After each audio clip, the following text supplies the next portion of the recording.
À 3 mois de l'élection présidentielle du 25 octobre 2025, la Côte d'Ivoire est en proie à une recrudescence des tensions. Le 1er août, des acteurs de vandalisme, incluant l'incendie d'un bus public et l'agression de policiers, ont eu lieu à Yopougon, dans une commune populaire de l'ouest d'Abidjan. Ces événements, selon les cadres PPACI, ont été suivis d'arrestations ciblées de leurs militants. Le dimanche 3 août 2025, les dirigeants du PPACI ont fermement dénoncé ces mesures, y voyant une tentative du pouvoir d'empêcher la marche conjointe prévue le 9 août avec le PDCI et de museler l'opposition. Le PPACI rejette toute responsabilité dans les violences survenues.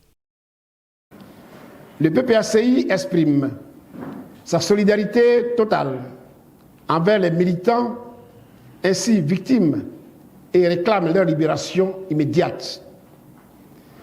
Nous alertons par ailleurs sur la montée inquiétante de la violation des libertés constitutionnelles, en particulier à quelques mois de l'élection présidentielle d'octobre 2025.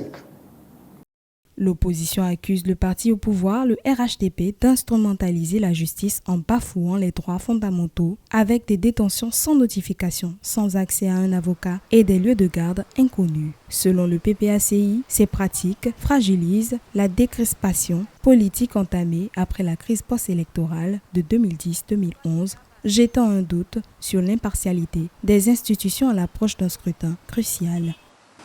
Le PPACI dénonce avec la plus grande fermeté ces pratiques anticonstitutionnelles, héritées du passé récent et sombre de notre pays, qui confirment que le régime RHDP persiste dans ses méthodes d'intimidation et de répression politique.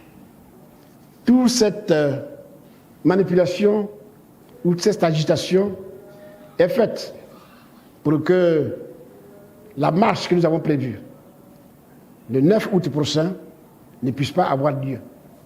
Donc nous voyons le dos du nageur.